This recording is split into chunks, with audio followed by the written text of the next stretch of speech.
Salam sejahtera Malaysia, selamat datang ke channel Fels Lifestyle. Tuan-tuan dan puan-puan, satu topik hangat hari ini dari BH Online yang bertajuk Azmin perlu bertaubat, rasa malu, kata Amiruddin. Ini pasti satu kejutan kepada Datuk Seri Azmin Ali. Dalam satu artikel, Pengerusi Pakatan Harapan Selangor, Datuk Seri Amiruddin Syari mengingatkan Datuk Seri Azmin Ali untuk lebih sedar diri dan berasa malu di atas kekalahan pada pilihan raya umum ke-15 yang lalu. Beliau yang juga Menteri Besar Selangor berkata bekas Menteri Ekonomi itu tidak pernah bertaubat meskipun kalah dengan sejumlah majoriti yang besar. Pembangkang hari ini berhasrat untuk merampas Selangor kerana mereka tahu negeri ini maju dan membangun. Yang berkata sedemikian adalah bekas Menteri Besar Azmin yang tidak sedar diri dan tidak pernah bertaubat walaupun kalah dengan majoriti 12,000, katanya ketika berucap pada Majlis Pelancaran Jentera Perpaduan Selangor di laman Niaga Community. Beliau berkata, pada pilihan raya negeri kali ini, PN begitu menginginkan kemenangan di Selangor kerana negeri itu maju sejak 15 tahun lalu. Selangor sebelum ini menyumbang kepada 23 hingga 24% ekonomi negara dan terbaru, 25,5% atau 1/4 ekonomi negara berada di Selangor. Sebab itu adalah sangat penting untuk mereka merampas Selangor. Mereka cuba membuat pelbagai serangan untuk menutup mata dan membisukan kita daripada pencapaian yang sudah kita peroleh sejak 15 tahun lalu. Pemuda PAS kata, kita perlu ikut PAS dalam mentadbir Kelantan yang memberikan bas percuma untuk membawa balik pengundi. Tetapi bas percuma ini sudah ada sejak 10 tahun di Selangor. Ini pasti menjadi satu kejutan baru kepada Azmin Ali.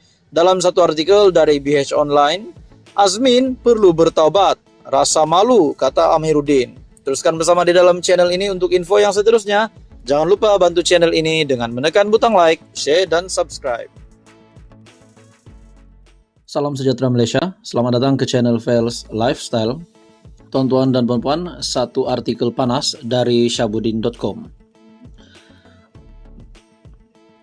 Selama 23 tahun jadi Perdana Menteri, Mahathir sendiri tak pernah bertikai status berbilang bangsa Malaysia. Kenyataan bekas Perdana Menteri Dr. Mahathir Mohamad yang mendakwa mempromosikan negara berbilang bangsa bertentangan dengan Perlembagaan Persekutuan adalah tidak berasas dari segi undang-undang, kata Timbalan Menteri di Jabatan Perdana Menteri Ram Karpal Singh.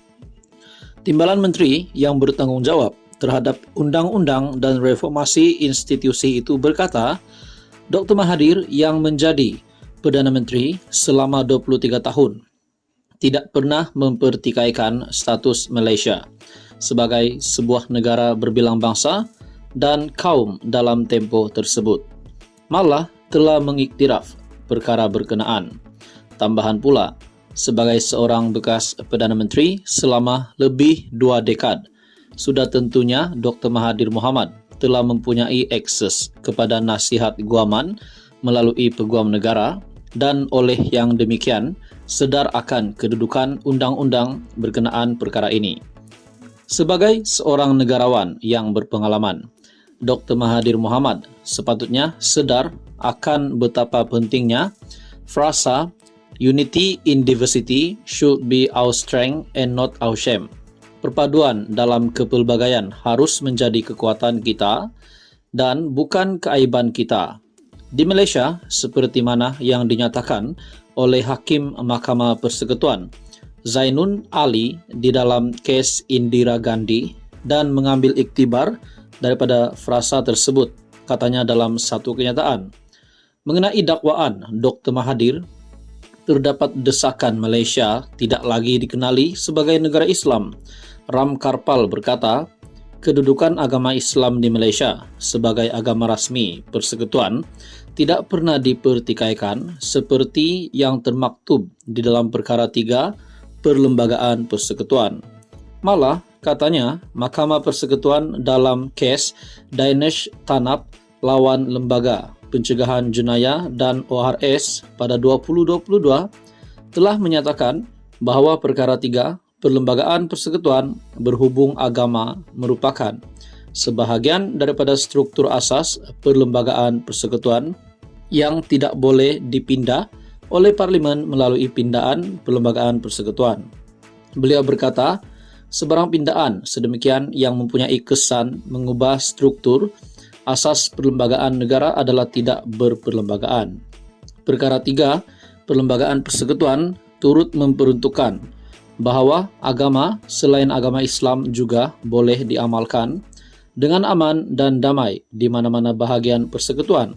Ini bermakna kewujudan perkara 3 Perlembagaan Persekutuan membuktikan bahawa Malaysia adalah merupakan sebuah negara yang terdiri daripada pelbagai kaum, budaya dan agama. Selain itu, Ram Karpal berkata, perkara 8 Perlembagaan Persekutuan melarang sebarang diskriminasi terhadap mana-mana warga negara semata-mata atas alasan agama, ras, keturunan, tempat lahir atau jantina, dan perkara 11 turut memberikan seorang hak untuk menganuti dan mengamalkan agamanya. Kesemua peruntukan Perlembagaan Persekutuan di atas setelah dibaca bersama mencerminkan pengiktirafan bahawa Malaysia merupakan satu negara yang berbilang kaum, budaya dan agama, katanya. Artikel dari Syahbudin.com yang bertajuk selama 23 tahun jadi Perdana Menteri, Mahathir sendiri tak pernah bertikai status berbilang bangsa Malaysia. Apa komen anda? Teruskan bersama dia dalam channel ini. Untuk info yang seterusnya, jangan lupa bantu channel ini dengan menekan butang like, share dan subscribe.